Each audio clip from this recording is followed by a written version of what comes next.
മുതിർന്ന പത്രപ്രവർത്തകൻ Shri P S സോമനാഥനിലേക്ക് പോകുന്നു. ശ്രീ സോമനാഥൻ, മുഖ്യമന്ത്രിമാർ, അതുപോലെ മന്ത്രിമാർ, അതുപോലെ ഈ മേൽനോട്ട സമിതി, ഉന്നതാധികാര സമിതി, ഇവരൊക്കെ മുല്ലപ്പെരിയാർ സന്ദർശിച്ച സമയത്ത് കൂടെ പോവുകയും ഇത് സമഗ്രമായി റിപ്പോർട്ട് ചെയ്യുകയും ചെയ്ത ഒരു വ്യക്തിയാണ് താങ്കൾ. ഇപ്പോൾ വലിയൊരു പ്രകൃതി ദുരന്തത്തിൽ നമ്മൾ സാക്ഷ്യം വഹിച്ചു.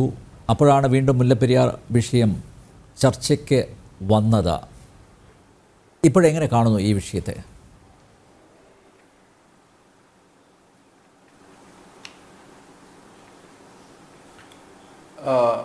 എനിക്ക് തുടക്കത്തിൽ പറയാനുള്ളൊരു കാര്യം, ഞാൻ ഒരു ഇത്തരം കാര്യങ്ങളിൽ ഒരു ഡാം അല്ലെങ്കിൽ ഒരു എൻജിനീയറിങ് എക്സ്പേർട്ടല്ല. അതുകൊണ്ട് തന്നെ എനിക്ക് ഈ കഴിഞ്ഞ ഒരു 10-20 വർഷത്തിനിടയിൽ വിവിധ എക്സ്പേർട്ടുകളിൽ നിന്ന് ലഭിച്ചിട്ടുള്ള ഒപ്പീനിയനും അവരൊക്കെ തയ്യാറാക്കി വെച്ചിട്ടുള്ള റിപ്പോർട്ടുകളും ശേഖരിച്ച് പഠിച്ചതിൻ്റെ അടിസ്ഥാനത്തിൽ എനിക്ക് മനസ്സിലാക്കാൻ കഴിഞ്ഞിട്ടുള്ള ഒരു കാര്യങ്ങളെ മുൻനിർത്തിയാണ് ഞാനിവിടെ സംസാരിക്കുന്നത്. എനിക്ക് ആദ്യം പറയാനുള്ള ഒരു കാര്യം, ഒരണക്കെട്ട്, ലോകത്തുള്ള ഏതണക്കെട്ടും, മനുഷ്യനിർമ്മിതമായ ഏതണക്കെട്ടും തീർച്ചയായും തകരും. അത് തകരുന്നതിന് വിവിധ കാരണങ്ങളുണ്ട്. ഇവിടെ പറഞ്ഞു കഴിഞ്ഞു. അത് ഭൂചലനമാവാം, ഫ്ലഡ് ആവാം, സ്ട്രക്ചറിൻ്റെ ഡിഫക്റ്റ് ആവാം, അതല്ലെങ്കിൽ മനുഷ്യ ഇടപെടലാവാം. ഏത് കാരണങ്ങളും ഒരു അണക്കെട്ട് തകരാൻ പര്യാപ്തമാണ്. എന്നാൽ അണക്കെട്ട് തകരാതിരിക്കാൻ ഒരു കാരണവുമില്ല. ഏതണക്കെട്ടും ആയിക്കോട്ടെ. അപ്പോൾ പിന്നെ മുല്ലപ്പെരിയാർ, എല്ലാ അണക്കെട്ടും തകരുമെങ്കിൽ മുല്ലപ്പെരിയാറിൻ്റെ കാര്യത്തിൽ മാത്രം എന്തിനാണ് നമ്മൾ ഈ ആശങ്കപ്പെടുന്നത് എന്നൊരു ചോദ്യം സ്വാഭാവികമായും അപ്പോൾ ഉയർന്നു വരാം.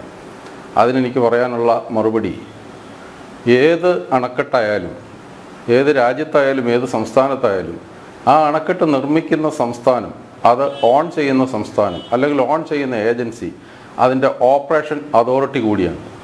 അത്തരത്തിൽ ഒരു അണക്കെട്ടിൽ എന്തെങ്കിലും പ്രശ്നങ്ങളുണ്ടെങ്കിൽ, മനുഷ്യനിർമ്മിതമാണ്, അതുകൊണ്ട് തന്നെ എന്തെങ്കിലും പ്രശ്നമുണ്ടാവാം. പ്രത്യേകിച്ച് പ്രകൃതിക്ഷോഭം മൂലമുള്ള കാലാവസ്ഥ വ്യതിയാനം മൂലം ഉണ്ടാകുന്ന പ്രശ്നം ഉണ്ടാവാം, ഡിഫക്റ്റ് കൊണ്ടുണ്ടാകുന്ന പ്രശ്നം ഉണ്ടാവാം. അത്തരത്തിൽ ഏതെങ്കിലും ഒരു പ്രശ്നം ശ്രദ്ധയിൽപ്പെട്ടാൽ ആ അണക്കെട്ടിൽ ആവശ്യമായ മുൻകരുതലുകൾ എടുക്കാൻ, ഒന്നുകിൽ വാട്ടർ ലെവൽ താഴ്ത്തി നിർത്തുക, അതല്ലെങ്കിൽ വേണ്ടി വന്നാൽ ഡീകമ്മീഷൻ ചെയ്യുക എന്ന് തുടങ്ങിയിട്ടുള്ള ഏതെങ്കിലും മുൻകരുതൽ നടപടി എടുക്കാനുള്ള പൂർണ്ണ അധികാരം ആ സ്റ്റേറ്റിനുണ്ട്, ആ അധികാരിക്കുണ്ട്, അല്ലെങ്കിൽ ആ ഡാം ഓൺ ചെയ്യുന്നവർക്കുണ്ട്. മുല്ലപ്പെരിയാറിൻ്റെ കാര്യത്തിൽ അതിന് താഴ്വരയിൽ താമസിക്കുന്ന ജനലക്ഷങ്ങളുടെ ജീവന് വില പറയുന്ന ഈ അണക്കെട്ടിൻ്റെ മേൽ കേരള സംസ്ഥാനത്തിന് യാതൊരു അധികാരവുമില്ല. അവിടെ എന്തെങ്കിലും ഒരു നടപടി, ഒരു ഇല മാറ്റിയിടണമെങ്കിൽ തമിഴ്നാടിൻ്റെ ഔദാര്യം വേണം. ആ ഔദാര്യത്തിന് വേണ്ടി കത്തടപാടുകൾ നടത്തണം. 1-2 കത്ത് കൊണ്ടൊന്നും ഔദാര്യം അനുവദിച്ച് കിട്ടത്തില്ല. ഇതിനു മുമ്പ് നമുക്ക് എത്രയോ അനുഭവങ്ങളുണ്ട്. അതുകൊണ്ട് മുല്ലപ്പെരിയാർ അണക്കെട്ടിൻ്റെ കാര്യം ഒരു പ്രത്യേക സ്പെഷ്യൽ കേസാണ്. കേരളത്തിൽ അത് സ്പെഷ്യൽ കേസായിട്ട് ചർച്ച ചെയ്യണം. ഇത് പറയുമ്പോൾ നമ്മൾ പാനിക് സിറ്റുവേഷൻ ഉണ്ടാക്കി ആരെയെങ്കിലും ഭയപ്പെടുത്താൻ വേണ്ടിയിട്ടല്ല. ഈ കേരളത്തിലെ ജനങ്ങളോട് മുല്ലപ്പെരിയാർ അണക്കെട്ടിന് അപകടാവസ്ഥയുണ്ടെന്ന് ആദ്യമായി പറഞ്ഞത് നമ്മുടെ ബഹുമാനപ്പെട്ട 1979 ഒക്ടോബർ മാസം 29-ാം തീയതി കേരള നിയമസഭയിൽ അവതരിപ്പിച്ച 23-ാം തീയതി കേരള നിയമസഭയിൽ അവതരിപ്പിച്ച ഒരു ശ്രദ്ധ ക്ഷണിക്കൽ പ്രമേയത്തിന് മറുപടിയായിട്ട് CH മുഹമ്മദ് കോയയാണ്. കേരള മുഖ്യമന്ത്രി CH മുഹമ്മദ് കോയയാണ് മുല്ലപ്പെരിയാർ അണക്കെട്ടിന് ബലക്ഷയമുണ്ടെന്നും ഈ അണക്കെട്ട് പുതുക്കിപ്പണിയണമെന്നും അറ്റകുറ്റപ്പണികൾ നടത്തണമെന്നും അതിലെ ജലനിരപ്പ് അടിയന്തരമായി കുറയ്ക്കണമെന്നും കേന്ദ്ര ജല കമ്മീഷന് കത്തെഴുതിയതും കേരള നിയമസഭയിലൂടെ കേരളത്തിലെ ജനങ്ങളോട് ആ വിവരം പറഞ്ഞതും. അവിടെ മുതൽ ഇങ്ങോട്ടുള്ള ഭരണാധികാരികൾ ആരും തന്നെ മുല്ലപ്പെരിയാർ അണക്കെട്ടിന് ബലക്ഷയമില്ല എന്ന് അധികാരത്തിലിരിക്കുമ്പം പറയാറില്ല, പുറത്തിറങ്ങി നിൽക്കുമ്പം പറയും. എന്നാൽ പ്രതിപക്ഷത്തിരുന്നപ്പോൾ അണക്കെട്ടിന് ബലക്ഷയമുണ്ട് എന്ന് പറഞ്ഞവർ അധികാരത്തിൽ വരുമ്പോൾ മാറ്റി പറയുകയും ചെയ്യുന്നുണ്ട്. ഈ ഒരു കീഴ്വഴക്കം നമ്മുടെ നാട്ടിൽ നടക്കുന്നു. അതുകൊണ്ട് ഇതിനെല്ലാം ക്രോഡീകരിച്ചുകൊണ്ട് ഒരു കാര്യം ഞാൻ പറഞ്ഞാൽ, ആ ഒരു സെക്ഷൻ എനിക്ക് വേറെ 1-2 കാര്യം പ്രധാനപ്പെട്ട പോയിന്റുകൾ പറയാനുണ്ട്. അതിന് മുമ്പ് ഞാനൊരു കാര്യം പറയാം. ജനിച്ചാൽ മരിക്കുമെന്നുള്ള കാര്യം ഉറപ്പാണ്. ഇന്ന് വരെ മരിച്ചില്ല എന്ന് കണ്ട് നാളെ മരിക്കുകയല്ലെന്ന് ആർക്കെങ്കിലും ഉറപ്പ് പറയാൻ പറ്റും? ആ ഒരു ഉറപ്പില്ലാത്തടത്തോളം കാലം ഇന്ന് വരെ തകരാത്തത് കൊണ്ട് നാളെ തകരില്ലെന്നോ നാളെ തകരുമെന്നോ പറയാൻ ഞാനാളല്ല. പക്ഷേ നാളെ തകരില്ല എന്ന് ഉറപ്പിച്ച് പറയാനുള്ള ആത്മവിശ്വാസമൊന്നും എനിക്കില്ല, എൻ്റെ അനുഭവത്തിൻ്റെ അടിസ്ഥാനത്തിലില്ല. പിന്നെ ഇവിടെ നമ്മുടെ ത്രിവിക്രമൻ സാറ്, അദ്ദേഹം വളരെ സാങ്കേതിക വിദഗ്ധനാണ്. അദ്ദേഹം സാങ്കേതികമായി പറഞ്ഞൊരു കാര്യം, എല്ലാ അണക്കെട്ടുകളും water tight foundation. Sir, Mullaperiyar അണക്കെട്ടിൻ്റെ കാര്യത്തിൽ അങ്ങനെ ഒരു വാട്ടർ ടൈറ്റ് ഫൗണ്ടേഷൻ ഉണ്ടായിരുന്നെങ്കിൽ അതിൻ്റെ നിർമ്മാണ ഘട്ടത്തിൽ 2 തവണ ഒലിച്ചു പോവില്ലായിരുന്നു സാർ. 2 തവണ 1886 നിർമ്മാണം തുടങ്ങിയ അണക്കെട്ട് 2 തവണ വലിയ അളവിൽ, അതിൻ്റെ അളവ് വേണമെങ്കിൽ ഞാൻ പറയാം, എൻ്റെ കയ്യിൽ ഒരു ആധികാരിക രേഖയുണ്ട്. ആ ആധികാരിക രേഖ ഇത് കേരളത്തിൻ്റെ രേഖയല്ല, തമിഴ്നാട് ഗവൺമെൻറ്റിന് വേണ്ടിയിട്ട് എം മോഹനകൃഷ്ണൻ തയ്യാറാക്കിയതാണ്. കാണാമെന്ന് ഞാൻ കരുതുന്നു. History of the Periyar dam with a century long performance, ഏതാണ്ട് 300ഓളം പേജുകൾ വരുന്ന ഒരു ഡോക്യുമെന്റ്.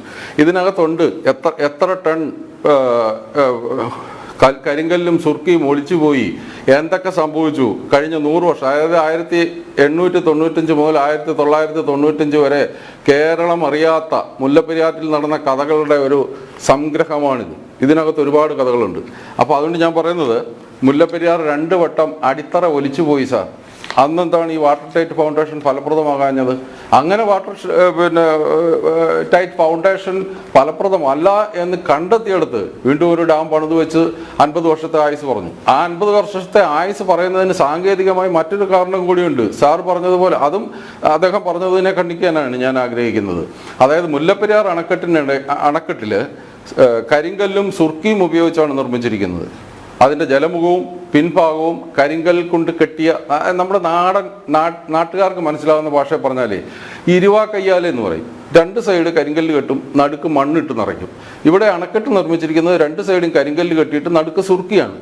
ആ സുർക്കി വെള്ളത്തിൻ്റെ സാമീപ്യം ഉണ്ടാകുമ്പോൾ ഒരു നിശ്ചിത അളവിൽ അതിൽ നിന്ന് കുമ്മായം നഷ്ടപ്പെട്ടു പോകുമെന്ന് ഇതിൻ്റെ നിർമ്മാണ ഘട്ടത്തിൽ തന്നെ സയൻറ്റിഫിക്കലി പ്രൂവ്ഡാണ്. അങ്ങനെ പ്രൂവ് ചെയ്തിരിക്കുന്നതിൻ്റെ അടിസ്ഥാനത്തിൽ വർഷങ്ങൾ കഴിയുമ്പോഴേക്കും ഈ സുർക്കിയുടെ ബലം പൂർണ്ണമായി നഷ്ടപ്പെടുമെന്നുള്ളതുകൊണ്ടാണ് പെന്നിക്കുക്ക് പറഞ്ഞല്ല. പെന്നിക്കുക്ക് 50 വർഷം കഴിഞ്ഞ് എനിക്ക് ശേഷം പ്രളയം എന്നുള്ള അർത്ഥത്തിൽ പറഞ്ഞല്ലോ, കൃത്യമായി കാൽക്കുലേഷൻ്റെ അടിസ്ഥാനത്തിൽ പറഞ്ഞാൽ അത് സംഭവിക്കുകയും ചെയ്തു. 1924 ആദ്യമായി മുല്ലപ്പെരിയാർ ഡാമിൽ ബ്രിട്ടീഷ് എഞ്ചിനീയറായ LH ഗർഗ് എന്ന് പറയുന്ന എഞ്ചിനീയർ പരിശോധന നടത്തിയിട്ട് അണക്കെട്ടിനകത്തെ സുർക്കി ഗണ്യമായ തോതിൽ ഒലിച്ചു പോകുന്നത്, അതിൻ്റെ സീപ്പേജ് ജലം പരിശോധിച്ചിട്ട് ആ സീപ്പേജ് ജലത്തിലെ സുർക്കിയുടെ ക്വാണ്ടിറ്റി മനസ്സിലാക്കി, ശാസ്ത്രീയമായി പരിശോധിച്ച് ക്വാണ്ടിറ്റി മനസ്സിലാക്കിയിട്ട് അതിന് പകരം 40 ടൺ സിമെന്റ് ഉപയോഗിച്ചാണ് അത് പിന്നീട് ഗ്രൗട്ട് ചെയ്തത്. 1931 40 ടൺ സിമെന്റ്. എന്നാൽ പിന്നെ സുർക്കി അത്ര നല്ലതാണെങ്കിൽ പിന്നെന്താണ് ഈ 25-30 വർഷം കഴിഞ്ഞപ്പോൾ അതേ സുർക്കി ഉപയോഗിക്കാതിരുന്നത്? സുർക്കിയുടെ ബലക്ഷയം കൊണ്ടാണ് സിമെന്റ് ഉപയോഗിക്കേണ്ടി വന്നത്. അവിടെ കൊണ്ടും അവസാനിച്ചില്ല. 1957-58 വീണ്ടും അണക്കെട്ട് പരിശോധിക്കുമ്പോൾ അതിൽ ഗണ്യമായ തോതിൽ സുർക്കി ഒലിച്ചുപോയത് കണ്ടെത്തി. അത് പരിഹരിക്കുന്നതിന് വേണ്ടി 505.35 ടൺ സിമെന്റ് ഗ്രൗട്ട് ചെയ്തിട്ടുണ്ട്. അതിൻ്റെ 241 ഡ്രിൽ ഹോളുകൾ അണക്കെട്ട് തുറന്നിട്ട് 252 ഹോളുകൾ ഉണ്ടാക്കി ആ ഹോളിനകത്തേക്കാണ് സിമെന്റ് ഇഞ്ചക്ട് ചെയ്ത് കയറ്റിയത്. അപ്പോഴും സുർക്കിയുടെ ബലത്തെക്കുറിച്ച് ആരും ആധികാരികമായി അവകാശവാദമൊന്നും പറഞ്ഞില്ല. ഇങ്ങനെ ഘട്ടം ഘട്ടമായി ഡാം ദുർബലമായപ്പോഴാണ് 1979 സെൻട്രൽ വാട്ടർ കമ്മീഷന്റെ ഇടപെടലുണ്ടാവുന്നതും കേരള ഗവൺമെന്റ് ഇടപെടുകയും ചെയ്യുന്നത്. അതുകൊണ്ട് മുല്ലപ്പെരിയാർ ഡാം അതിൻ്റെ അപകടാവസ്ഥയെ സംബന്ധിച്ച് ഇന്ന് കേരളത്തിൽ മലയാളികളല്ല, ലോകത്തുള്ള മലയാളികൾ അല്ലെങ്കിൽ ആരെങ്കിലും ആശങ്കപ്പെടുന്നുണ്ടെങ്കിൽ ആ ആശങ്കയുടെ പൂർണ്ണ ഉത്തരവാദിത്വം ഈ അണക്കെട്ടുണ്ടാക്കി വെച്ചവരും ഇതിൻ്റെ പിന്നിലെ അധിനിവേശ കരാറും, അതിനെക്കുറിച്ച് പറയാൻ സമയമുണ്ടെങ്കിൽ ഞാൻ പിന്നീട് പറയാം. ഈ കരാറിൽ തിരുവിതാംകൂർ ഒപ്പുവെച്ചിട്ടില്ല എന്ന് ഞാൻ ഇവിടെ ആധികാരികമായി പറയാൻ ആഗ്രഹിക്കുന്നു. അത് പ്രൂവ് ചെയ്യാൻ അടുത്ത ഘട്ടത്തിൽ എനിക്ക് സമയം തന്നാൽ മതി. ഇപ്പോൾ ഇതെല്ലാം കൂടെ പറയണ്ട, ഇനിയും പാനലിസ്റ്റുകളുണ്ട്. എനിക്ക് പറയാൻ അവസരം തന്നാൽ ഞാനത് പറയാം, എന്താണ് അതിനകത്ത് സംഭവിച്ചതെന്ന്. അത്തരത്തിൽ നമ്മളുടെ മേൽ അടിച്ചേൽപ്പിക്കപ്പെട്ട ഒരു കരാർ. പറയൂ. അതെ, അതൊരു പുതിയ അറിവാണ്. അത് ഞാൻ വെളിപ്പെടുത്താം, പൂർണ്ണമായും വെളിപ്പെടുത്താം, തീർച്ചയായും വെളിപ്പെടുത്താം. ഞാനിപ്പോ വെളിപ്പെടുത്തണോ? അല്ല, എന്തായാലും മറ്റു പാനലിസ്റ്റുകൾക്ക് അവസരം കൊടുക്കണ്ടേ? അതുകൊണ്ടാണ് ഞാൻ ചോദിച്ചത്. താങ്കളിലേക്ക് വരാം. സോമനാഥൻ, അത് കേൾക്കാൻ പ്രേക്ഷകർക്ക് താല്പര്യം ഉണ്ടാവും.